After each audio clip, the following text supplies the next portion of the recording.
And if people in the meantime want to put themselves on mute, because there's quite a lot of feedback, if that's all right. Yeah, that might be an idea.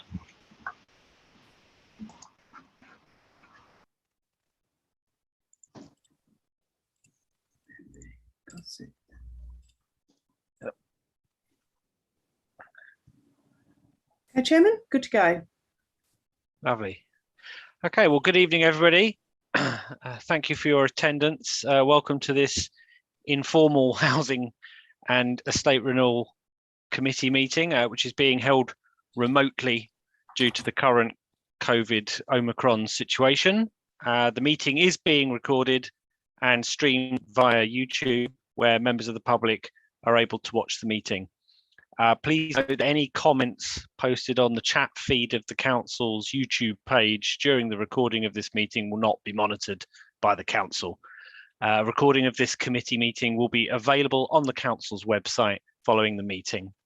I want to remind members that this is not a formal meeting being held face-to-face, and there is no legislative provision for remote meetings, so no formal decisions can be taken on behalf of the council at this meeting.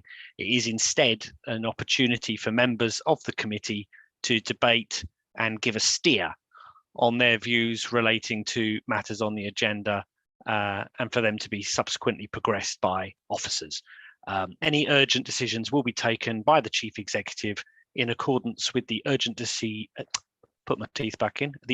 decision procedure rules that form part of the council's constitution. Agenda item number 3 on the agenda contains exempt and confidential information, and therefore the live stream will be switched off at this point to allow the committee to consider and comment on the report. All mobile devices should be switched off or set to silent so that the meeting is not interrupted by ringtones. Please switch your profile to mute unless you are speaking. If you wish to speak, please raise your hand in order that I am aware that you wish to speak, and be gentle with me because I've not chaired a virtual meeting before. It's kind of vaguely terrifying. Okay, let me just find my agenda now because I don't have a paper copy, so I'm having to switch screens a lot. Okay, well, we'll go straight to item 1, which is apologies for absence. I'm aware that we've had apologies from Councillor Smith. Are there any other apologies for absence? I've received none, no, Chairman. Okay. In that case, we'll move to item 2, which is the draft service budget, general fund and housing revenue account from 2022-23 to 2025-26, including review of fees and charges. I'm not sure who's taking us through that. Is that Owen? I'll hand over to Mr. Sparks. Thank you, Chair. This report follows on from the committee on the 23rd of November, where it was previously presented. At that meeting, members resolved to further report requiring further comfort on the budget setting process, with key budget assumptions and the impact of increased utility charges on tenants through service charges. To support members, a briefing session was held on 10th of January, supplying further detail on the issues requested. Just to recap, this budget provides information on draft budgets relevant to this committee for the financial year 2022-23 and the forecast through to 2025-26. The budget setting process and budget guidelines were approved by Resources and Commercial Committee on the 14th of July. The report covers general fund housing, housing revenue account and building control, all of which are within the remit of this committee. The draft budget for the agenda has been produced following the approved process and the guidelines were previously approved. A schedule of general fund fees and charges applicable to Services Coverage Committee is presented in the agenda at page 21, and these all relate to building control. These fees and charges have been set in accordance with the fees and charges scheme approved by the Commercialisation and Future Finance Subcommittee on the 19th of November 2020. An extract from the General Fund Capital Programme showing the Project Development Committee is shown at page 31, and the proposed HRA Capital Programme is at page 35. The report sets out the proposed service charges for the HRA for 22-23, and further detail is given from page 37. The draft HRA budget reflects investments referred to on the 22nd of June committee, which include a £10 million a year for 4 years investment in the Safe and Sound programme, an additional £80 million for the new build and acquisition programme, further investment in energy efficiency measures, in addition to the aid adaptations budget to fund provisions of extensions which will assist residents stay in their homes. Also includes increased funding for discretionary housing payments. The service charges for shelter schemes were discussed at the Shelter Housing Focus Group on the 5th November.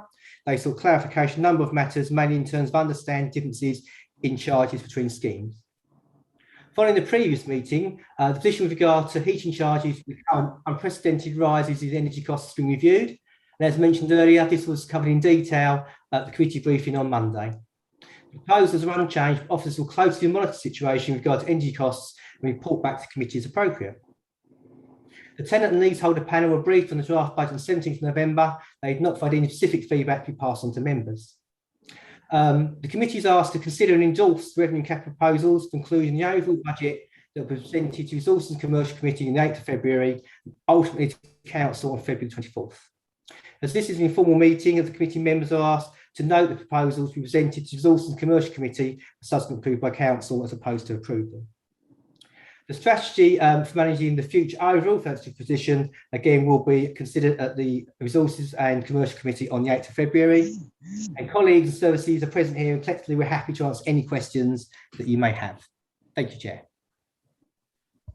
Thank you, Mr. Sparks. Is there anyone wishing to speak? Either raise your little yellow hand or wave frantically at the screen. Councillor Ferguson. Thank you, Mr. Chairman. Thank you, Mr. Sparks, for taking us through the report there.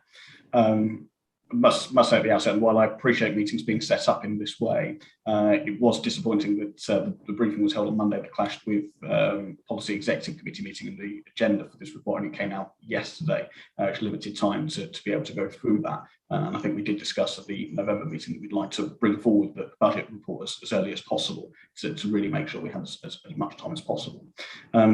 Just really want to be clear that we, as we said in the November meeting when we went through and the challenges around service charges because of a significant increase that is expected in terms of bills and what have you.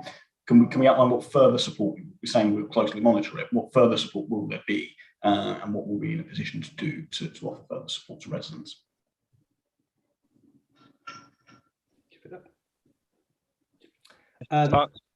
Yeah, thank you, Chair. So what we've done, we've modelled basically the potential impact on service charges on a weekly basis. The way the service charges work at the moment is that for utilities, they're based on the actual costs from the year before. So future increases with the cap coming in February won't be reflected in those charges until the year after. So that's when an impact will likely to hit on residents and tenants. At the moment, although there's lots of debate about what the increase in utilities might be, it's not actually clear what that might be at the moment. And what we're going to do is obviously monitor that when the cap is announced in February to see what that impact will be. Looking at a 30% increase, we've done some modelling on that, and on an average basis, that would increase the weekly charge by about £1.88 for shelter schemes. So we've done some modelling to see what the potential impact might be. And again, it's just really then referring to support that the council can provide not only to tenants, but to residents generally who are facing financial hardship.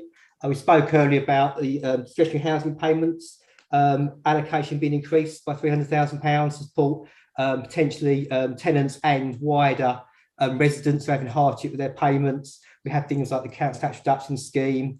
And generally, obviously, if residents who are having financial difficulty phone the council at the earliest opportunity, we'll work with them to try and manage their financial situation as best we can, and we can refer them to further support for things like CAB, step change, to try and manage that. And again, same with the rents team. If people contact us as early as they can, we can have those conversations and try and support them and signpost them to get that financial support. Or advice really is what it's going to be, but there are obviously mechanisms the council has through GHP, council tax reduction, to try and support residents.